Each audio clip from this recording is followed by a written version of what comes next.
Hey guys, what is up?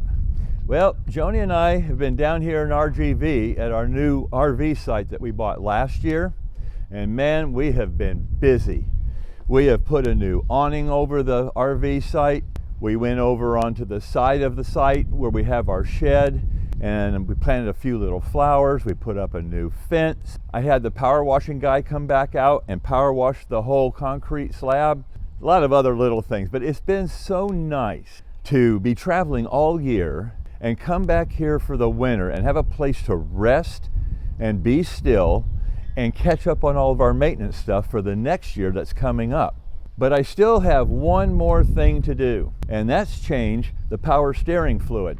Even if you have a fifth wheel or a pull behind, you still have your tow truck that you are dragging that thing around with, and those fluids need to be changed too, often, as you know. And these fibers, a lot of them, they have hydraulic power jack, and that fluid needs to be changed. So this video is about changing fluids, and specifically our power steering fluid. Changing fluids often is important, and we're going to get into that right now. Details coming up on RV Street.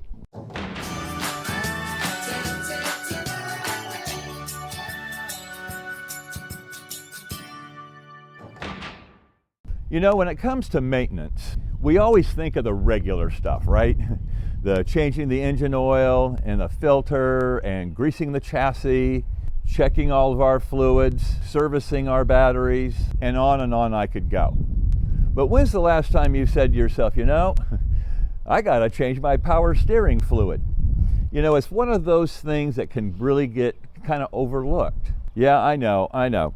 Power steering fluid is not on everybody's top of the list of things to do. But I want to really emphasize this.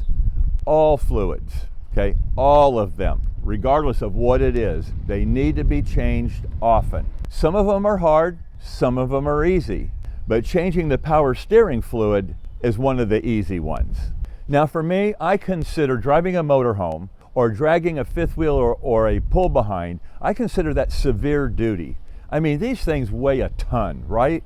And we're climbing mountains and going through severe driving conditions, cold temperatures, hot temperatures, pulling another vehicle behind it or a trailer, all kinds of stuff. So for me, whatever the manual calls for a service schedule, I always cut that right in half. So let's just say you're reading on when you should change XYZ item, and it says every 30,000 miles or 3 years.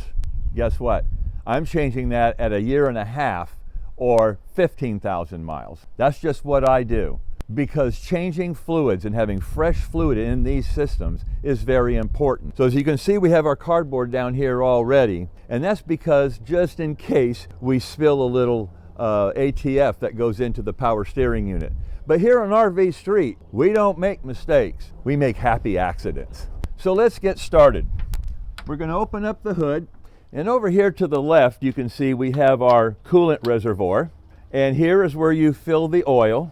Here is your transmission dipstick. Here we have the main breaker and relay box. Here we have the air filter. And if you remember when I did this video on the air filter, I showed you a couple of really good tips about how to change that and a couple of things that you'll run into changing out this filter. So if you haven't watched that video or you're getting ready to change this, make sure you watch that video. And then moving off to the right here, and right here is where the power steering reservoir is. Chassis equipped with Hydroboost or Hydromax Brake Booster System receives fluid pressure from the power steering pump to assist in braking. Now, if you want to know whether you have one of these systems, you need to refer to your manual. You can see how all that works. Now, the reason I said that this is going to be an easy fluid change is because we're going to be doing a partial change. We are not going to do a full flushing of the pump and the lines and the reservoir and everything. We're going to be doing a partial. And by the way, to make all these videos possible so I can focus and have my hands free,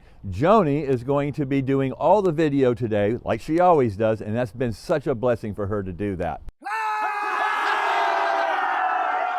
Okay, so the first thing we're going to do is we're going to take a rag and we're going to come over here to the reservoir and we're going to wipe off any excess dust because when we remove this cap and dipstick, we don't want to have the possibility of getting dust and dirt inside here, okay? So we're going to unscrew the dipstick and we're going to wipe it off. And then we're going to put it back in because I want a clean reading. I want to see what the level is on this cold, okay? So you can see what that level is right there. It read full. So let's just do it one more time just to make sure.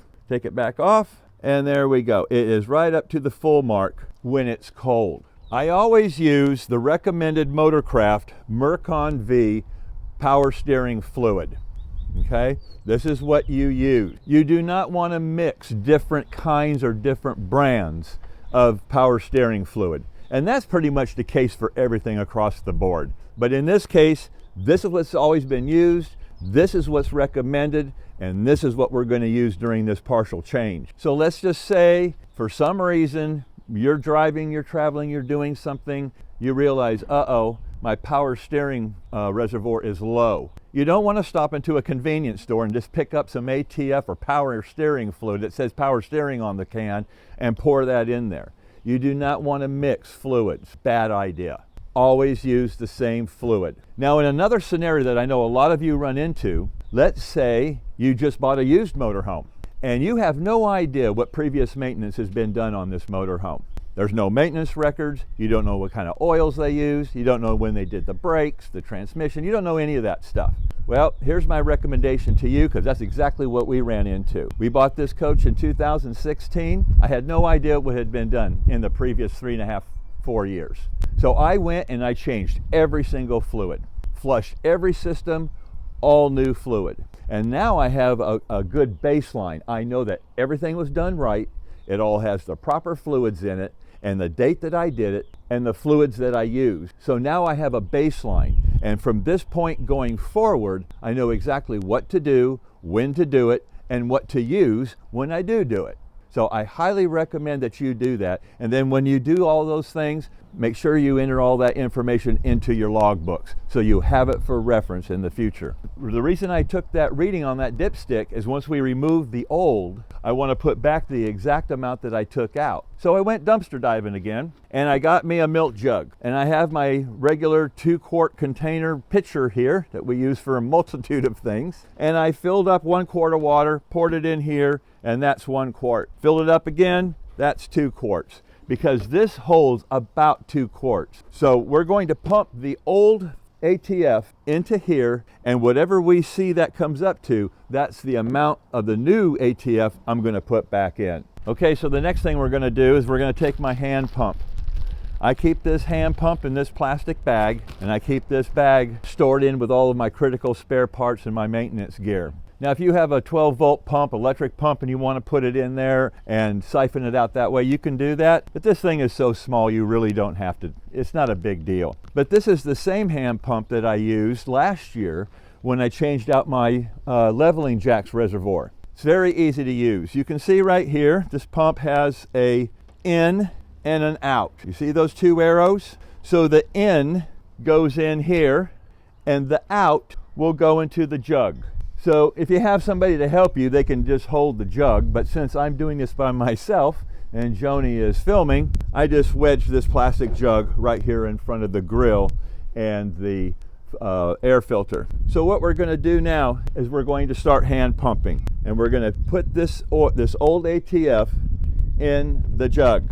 Because fluids have additives in them to keep everything working correctly, they keep all the components properly lubed, and that includes all of the seals and the O-rings. And over time, those additives and the fluid itself breaks down. Condensation, which is water, can also get into the system and contaminate these fluids. The way this happens is when you drive your vehicle, everything heats up to proper temp, right? Then you turn the engine off and it cools, and you do this for hundreds of times over a period of a couple of years, and these enclosed fluid systems can get condensation in them.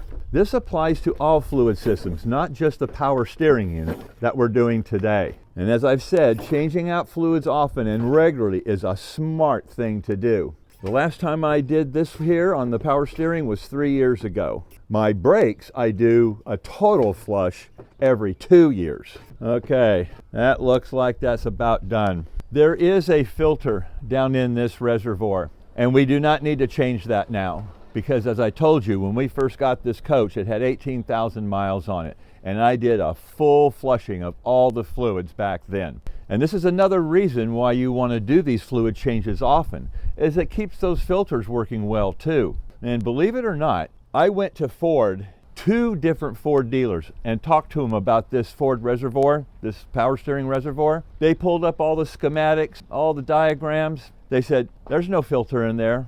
And I said, oh yes there is. Nope, there's not one in there. Look, and they turned the monitor around. They said, nope, there's no filter in there. But there is. And the way to get that filter off, you see this screw right here?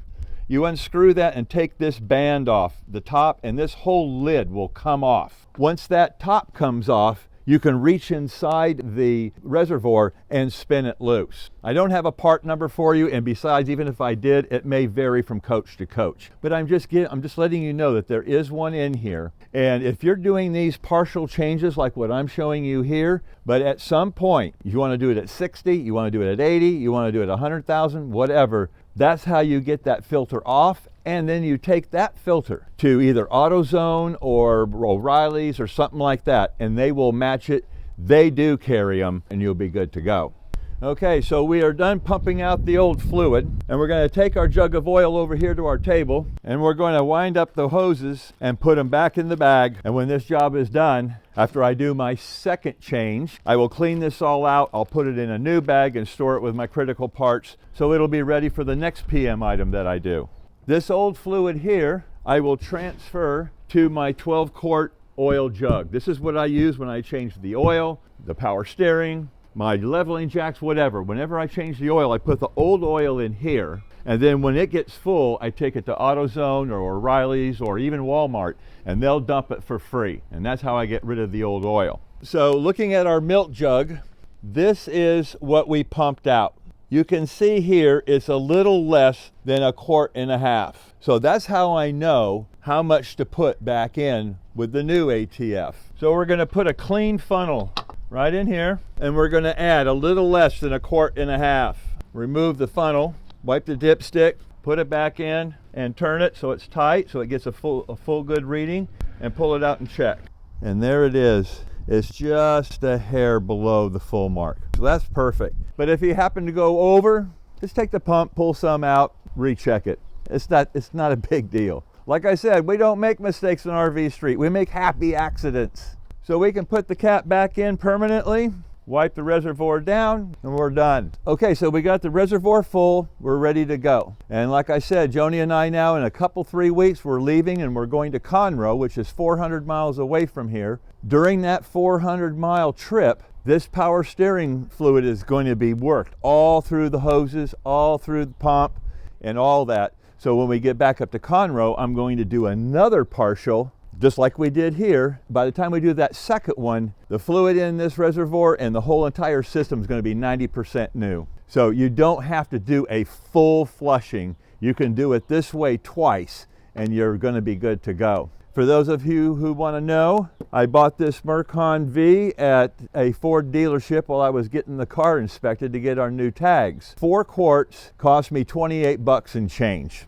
So with taxes, like right at 30 bucks. So that's where you can get this. I actually broke down and bought some new t-shirts. As you've probably watched in a lot of my previous videos, like, does that guy have any other clothes than these 3 t-shirts? And the last video I did, I told Joni, I said, man, I've got to get some new shirts. They are old, they're torn, they're stained. But you can't see it because it's kind of cold out here right now, and that's why I'm wearing my long sleeve shirt. I got one other favor to ask you guys, all those who follow our channel. I've had several people over the last year or so say, Martin, I love the bandana. Love the bandana. But guess what? I've had several others say, dude, get rid of the bandana and the 60s ghetto look, will ya? Come on up to speed here. Well, I am not trying to do a 60s ghetto look. The reason I wear my bandana is because it keeps the hair out of my eyes, And usually when I'm working on stuff, it's sweating and it keeps the sweat from going in my face. So what I need from you, when we get some of these comments that come in there and start ragging on my bandana, I need you to come to bat for me, okay?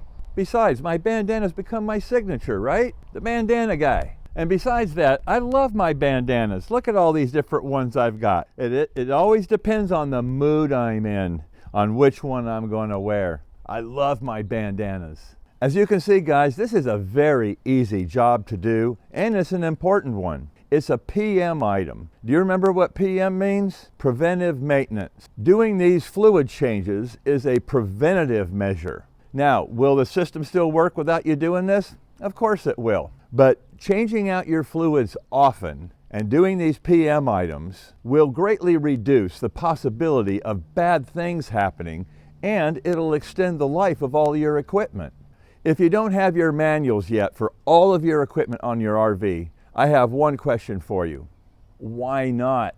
You need to go get that information now, before something bad happens. Because once bad things begin to happen, you're all frustrated, you may be stranded, and that is not the time to go scrambling and looking for documentation. You see what I'm talking about, guys? You guys can do this stuff. I mean, you can do it. 80 to 90% of the PM items and the maintenance stuff that you need to be doing on your RV, you can do this stuff. And I show you step by step how to do it. I mean, this stuff is free. All you got to do is click and watch. I'm doing all the work here. This is unbelievable.